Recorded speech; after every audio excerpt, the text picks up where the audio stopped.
ఆపదామపహర్తారం దాతారం సర్వసంపదాం లోకాభిరామం శ్రీరామం భూయో భూయో నమామ్యహం. రామచంద్రమూర్తికి సంబంధించినటువంటి అష్టోత్తర శతనామాలలో మనం 45వ నామాన్ని చెప్పుకోబోతూ ఉన్నాం. ఓం పితృభక్తాయ నమః.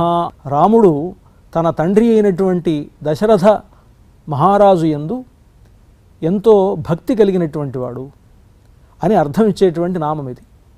ఆ రాముణ్ణి మనం అర్చించేటప్పుడు ఓం పితృభక్తాయ నమః అనంటూ అర్చన చేసినట్లయితే మనకు కూడా అలాంటి పితృభక్తి ఏర్పడుతుంది అని అంటారు. తల్లిదండ్రుల యందు ప్రేమ కలిగి ఉండడం అనేటువంటిది మానవ ధర్మం.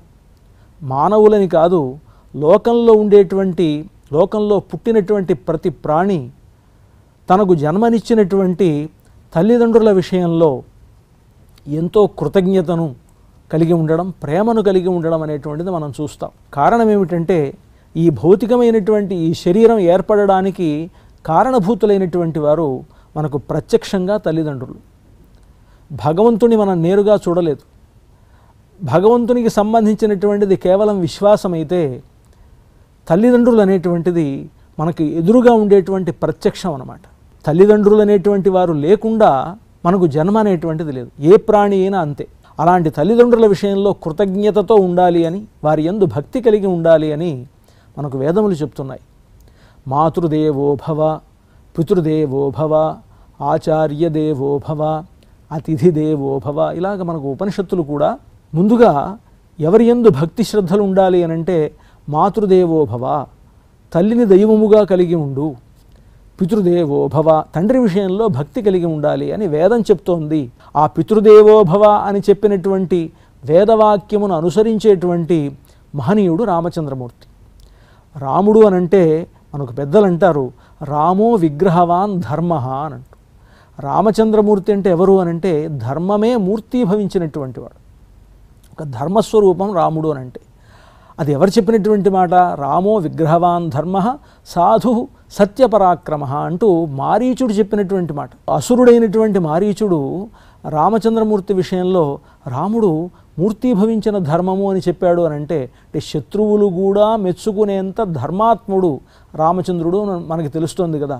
అలాంటి ధర్మాత్ముడైనటువంటి రాముడు వేదము చెప్పినటువంటి ధర్మమైన పితృభక్తి కలిగి ఉండడం అనేటువంటి దాంట్లో శ్రేష్ఠుడు కనుక పితృభక్తాయ నమః అంటూ రామచంద్రమూర్తిని అర్చించాలి అని అంటారు.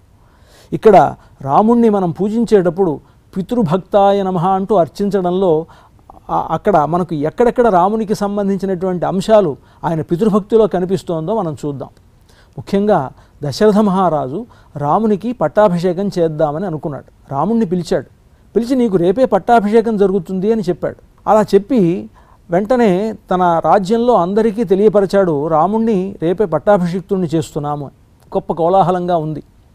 ఆ కోలాహలమైనటువంటి ఆ వాతావరణం అంతా చూసిన తర్వాత ఇది కైకేయికి తెలిసింది. కైకేయికి తెలిసినప్పుడు కూడా కైకేయి కూడా తాను చాలా ఆనందించిందిట. ముందుగా ఎవరు చెప్పారు కైకేయి కంటే మందర వెళ్ళి చెప్పింది ముందుగా. ఈ అంతా ఆ అయోధ్యలో ఉండేటువంటి ఆ పండగ వాతావరణం అంతా చూసి ఏం జరుగుతోంది అని అడిగితే అప్పుడు వాళ్ళంతా చెప్పారు, అక్కడ ఉండేటువంటి వాళ్ళు, నీకు తెలీదా ఇంకాను, రేపే మనకు రాముడు పట్టాభిషిక్తుడు అవుతున్నాడు, దశరథ మహారాజు ఈ విధంగా ప్రకటించాడు అని చెప్పారు.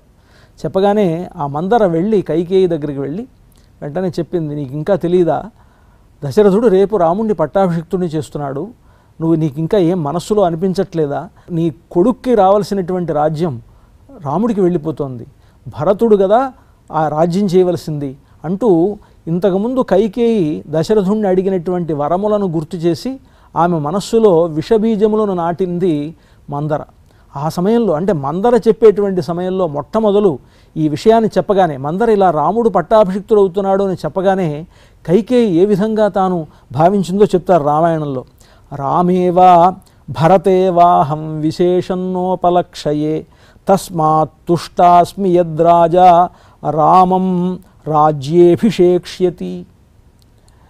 ఓ మందర, నాకు రాముడి విషయంలో కానీ భరతుడి విషయంలో కానీ ఎటువంటి తేడా లేదు. రామేవా భరతేవాహం విశేషం నోపలక్షయే, నాకు రాముడి విషయంలోనూ ప్రేమ ఉంది, భరతుడి విషయంలోనూ ప్రేమ ఉంది. భరతుడు నా కుమారుడని, రాముడు కౌసల్య కుమారుడు అని నా భావం కాదు. వాళ్ళిద్దరూ నా కుమారులే అని నేను అనుకుంటూ ఉన్నాను. కనుక రాముడికి పట్టాభిషేకం జరిగితే నా భరతుడికే పట్టాభిషేకం జరుగుతున్నట్లుగా నేను భావిస్తాను అని చెప్పినటువంటి కైకేయి మనసును కూడా మందర మార్చింది. ఆ మందర మాటల ప్రభావం వల్ల కైకేయిలో రాముని యందు ద్వేషం ఏర్పడింది. ఆ విధంగా రాముని యందు ద్వేషం ఏర్పడిన తర్వాత కైకేయి దశరథుడు తన దగ్గరికి రాగానే తాను ఇంతకుముందు దశరథుడు ఇచ్చినటువంటి వరములను గుర్తు చేసి ఆ 2 వరాలను ఆ సమయంలో కోరింది. ఏమని అంటే, మొట్టమొదటిది రాముడు అరణ్యవాసం చేయాలి 14 సంవత్సరములు, భరతుడు పట్టాభిషిక్తుడు కావాలి. రాముడికి పట్టాభిషేకాన్ని చేయదలుచుకున్నటువంటి అదే రోజున భరతుడు పట్టాభిషిక్తుడు అవ్వాలి, రాముడు అరణ్యవాసం చేయాలి అని వరం కోరుకున్నది. ఇక్కడ దశరథుని యందు ఎంతో ప్రేమ కలిగి ఉన్నాడు రామచంద్రమూర్తి అని చెప్పేటువంటి మాటలుగా వాల్మీకి మహర్షి చెప్తారు. అతోషయన్ మహారాజ మకుర్వన్వా పితుర్వచ. తండ్రి యందు ఎంత భక్తి లేకపోతే రాముడికి ఈ మాటలు అంటాడు చూడండి. అతోషయన్ మహారాజం అకుర్వన్వా పితుర్వచ ముహూర్తమపినే ఛేయం జీవితం కుపితే నృపే. కైకేయితో అంటున్నాడు రామచంద్రమూర్తి, దశరథ మహారాజుకి ఆనందం కలిగించకుండా, ఆయన చెప్పినటువంటి మాట వినకుండా ఒక ముహూర్తమపి జీవేయం, నేను ఒక ముహూర్త కాలం కూడా ఈ లోకంలో జీవించలేను. కనుక తండ్రి మాటను నేను వింటాను, తండ్రి చెప్పిన ఏ మాట అయినా సరే నేను వింటాను. ఎందుకంటే యతో మూలన్నరః పశ్యేత్ ప్రాదుర్భావమిహాత్మనః. నేను ఈ లోకంలో ఉన్నాను అని అంటే నా జన్మకు కారణభూతుడైనటువంటి తండ్రి కదా. యతో మూలం ప్రాదుర్భావం, నేను ఇక్కడ పుట్టడం అనేటువంటిది ఎవరి వల్ల అనంటే నా తండ్రి వల్ల. కనుక కథం తస్మిన్నవర్తేత ప్రత్యక్షే సది దైవతే. ఎక్కడో దేవుడున్నాడు అని చెప్పినటువంటి విశ్వాసం కాదు నాది, ప్రత్యక్షే సది దైవతే, నా కంటి ముందు ఉండేటువంటి తండ్రి దైవం. నేను ఇక్కడ ఈ లోకంలో ఉండడానికి కారణభూతుడు, ఈ దేహం రావడానికి కారణభూతుడైనటువంటి ప్రత్యక్షే సది దైవతే, ప్రత్యక్షమైనటువంటి దైవం తండ్రిగా ఎదురుగా ఉండగా అతని మాట వినకుండా నేను ఎలా ఉంటాను? తప్పనిసరిగా వింటాను. అందుకని ఆయన చెప్పాడు అని నువ్వు చెప్తున్నటువంటి మాట ఆయన చెప్పవలసిన పని లేదు, ఆయన మాటగా నీవు చెప్పినా చాలు నాకు.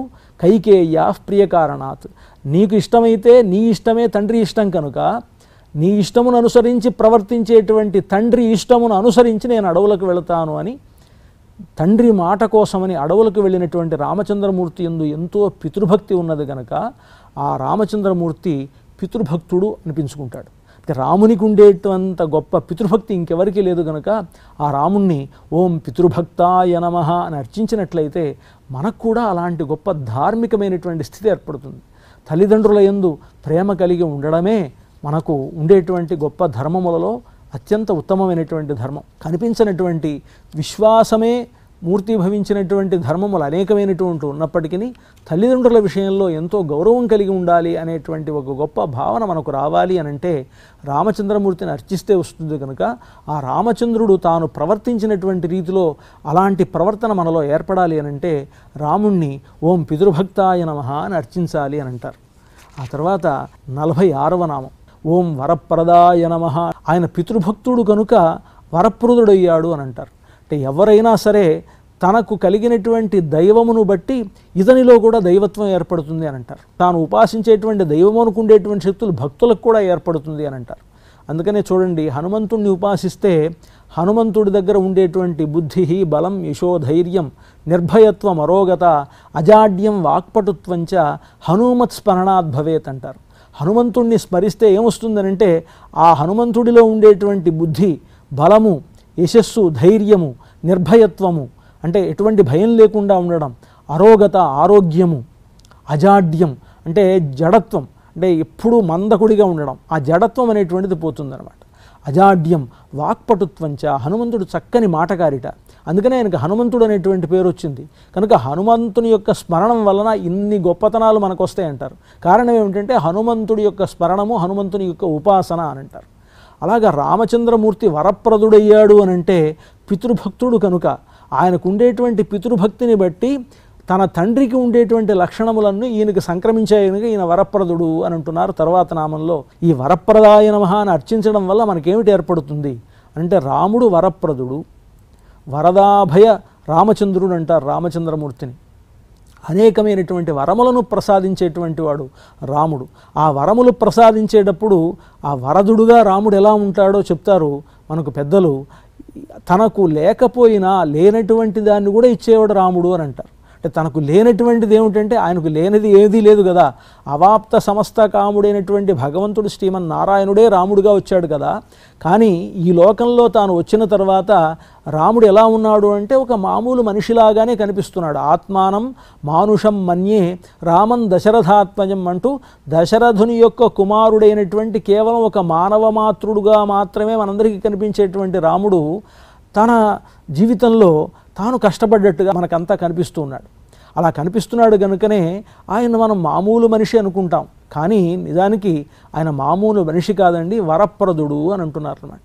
ఎలాంటి వరప్రదుడు అని అంటే అసాధ్యమైనటువంటి వాటిని కూడా వాటిని సుసాధ్యం చేయగలిగినటువంటి వాడు రామచంద్రమూర్తి.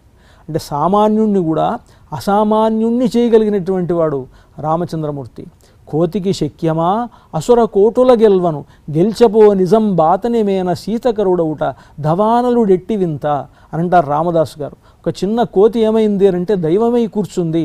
కోతిగా ఉన్నటువంటి హనుమంతుడు ఈరోజు మన అందరి చేత పూజింపబడుతూ ఉన్నాడు అని అంటే అది రామచంద్రమూర్తిని ఆరాధించడం వల్ల కదా ఆ కోతి కూడా దైవమైంది.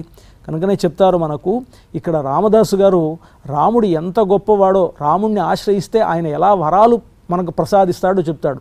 నీ సతి పెక్కు కల్మూలిడనేర్పరి. ఓ రామచంద్ర, నీ సతి అని అంటే నీ భార్య అయినటువంటి సీతాదేవి పెక్కు కల్మూలిడనేర్పరి. కలిమి అని అంటే ధనం అన్నమాట, ఐశ్వర్యం. పెక్కు కల్మూలిడ, పెక్కు అంటే అనేకమైనటువంటి, అంటే ఎంత ధనం కావాలి అంటే అశేషమైనటువంటి ధనములు ఇవ్వగలిగినటువంటి శక్తి కలిగినటువంటిది ఎవరు అంటే సీతామహాలక్ష్మి. అంటే సీతమ్మ వారు ఎవరు అంటే లక్ష్మీ స్వరూపమే. కనుక సీతమ్మ వారు మనకు పెక్కు కల్ములు ఇస్తుంది. కలిమి అంటే కలిమి లేమి అని మనం అంటారు ఇంకా తెలుగులో. కలిమి అని అంటే బాగా ఉండడం. అంత ఆ ఉండడం అనేటువంటిది ఎంత ఉంటుంది అని అంటే సంపదలు ఎంత కావాలంటే అంత తరగనటువంటి సంపదను ఇచ్చేంత గొప్పది ఎవరు అని అంటే సీతమ్మ తల్లి. కనుక నీ సతి పెక్కు కల్మూలిడనేర్పరి, నీ సతి అయినటువంటి సీతాదేవి నీకు అనేకమైనటువంటి ధనములు మనకు ప్రసాదిస్తూ ఉంటుంది. లోకమకల్మషంబుగా నీసుత చేయు పావనము. ఇక రామచంద్రమూర్తి పాదపద్మముల నుండి ప్రవహించేటువంటి గంగా నది ఉన్నది. అంటే రామచంద్రమూర్తి పాదముల నుండి పుట్టిందే అని అంటే రాముడంటే శ్రీమన్నారాయణుని యొక్క అవతారమే కనుక సీతమ్మ ఎలాగైతే మహాలక్ష్మీ స్వరూపమో రాముడు సాక్షాత్తు నారాయణ స్వరూపుడు, మహావిష్ణు స్వరూపుడు కనుక విష్ణు పాదోద్భవీ గంగా.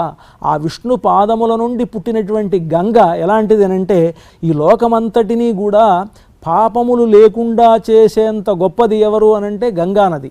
అంటే గంగా గంగేతి యో బ్రూయాత్. గంగా గంగా అని అంటే చాలు యోజనానాం శతైరపి, 100 యోజనాల దూరంలో ఉండేటువంటి తీర్థములన్నీ పవిత్రమైపోతాయట. అందుకనే మనం గంగే యమునే కృష్ణే గోదావరి సరస్వతి అంటూ మునకలు వేయాలంటారు. అంటే ఆ గంగను ప్రార్థిస్తూ మనం కనుక ఎప్పుడైతే స్నానం చేస్తామో మనం చేసేటువంటి ఆ తీర్థమే అది గంగై కూర్చుంటుంది అని అంటారు. కనుక గంగా గంగేతి యో బ్రూయాత్ యోజనానాం శతైరపి అని గంగా అని పలికితే చాలు అక్కడ అంతా పవిత్రమవుతుందంటారు. కనుక నీ సుత లోకమకల్మషంబుగా చేయు పావనము నిర్మిత కార్యధురీణ దక్షుడై నీ సుతుడిచ్చు నాయువును. ఇక నీ సుతుడు, భగవంతుడికి సుతుడు ఎవరంటే బ్రహ్మదేవుడు అనమాట. ఆ బ్రహ్మదేవుడు మనకు ఆయువును ప్రసాదిస్తాడు. మన జన్మ ఏర్పడడానికే, మనం పుట్టడానికే బ్రహ్మదేవుడు సృష్టికర్త అంటాం కదా. ఆ సృష్టికర్త అయినటువంటి బ్రహ్మను సృష్టించినటువంటి వాడు భగవంతుడు కనుక నిన్ను భజించిన కలుగకుండానే దాసుల కీప్సితార్థములు. ఓ స్వామి, నిన్ను పూజిస్తే దాసుల కీప్సితార్థములు, నీ దాసులైనటువంటి వారు కోరినటువంటి కోరికలన్నీ ఇంకా లభించకుండా ఉంటాయా? తప్పక లభిస్తాయి. నీ కుమార్తె అయినటువంటి గంగ లోకములన్నిటి పావనం చేస్తుంది. నీ కుమారుడు బ్రహ్మదేవుడు ఆయువును ప్రసాదిస్తాడు. నీ భార్య సీతాదేవి ధనం ప్రసాదిస్తుంది. ఇక నిన్ను పూజిస్తే నువ్వు సమస్తమైనటువంటి కోరికలు తీరుస్తావయ్యా అని అంటారు. కనుక ఆ విధంగా రామచంద్రమూర్తి వరప్రదుడు గనుక వరప్రదుడైనటువంటి రామచంద్రమూర్తిని ఓం వరప్రదాయ నమః అని మనం అర్చించినట్లయితే సకల అభీష్టములను ఆ రామచంద్రమూర్తి నెరవేరుస్తాడు అని రామదాసు గారు చెప్పినట్లుగాను, అలాగే ఈ వరప్రద అంటే వృణ్యు వరణే అనేటువంటి ధాతువు వల్ల రాముడి దగ్గరికి వెళ్ళి మనం ఏం కోరుకున్నామో కోరుకోగానే రామచంద్రమూర్తి మనకు ఏవైతే మంచి కలుగుతుందో ఆ మంచి కలిగేటువంటి వాటినన్నింటినీ కూడా ప్రసాదిస్తాడు కనుక మన ఈప్సితార్థములన్నీ కూడా నెరవేరుతాయి అని అంటారు. కనుక రాముణ్ణి మనం అర్చించేటప్పుడు, రామునికి మన ఆత్మ సమర్పణం చేసేటప్పుడు ఓం వరప్రదాయ నమః అంటూ అర్చించాలి అని అంటారు. కనుక ఆ వరప్రదుడైనటువంటి రామచంద్రమూర్తిని మనం కీర్తిస్తూ ఈ సందర్భంగా మనం 2 నామాలని పితృభక్తాయ నమః అంటూ అలాగే వరప్రదాయ నమః అంటూ రామచంద్రమూర్తిని అర్చనం చేసుకున్నాం. మనకి రాముడు అనేకమైనటువంటి శుభములను కలుగజేయుగాక. స్వస్తి.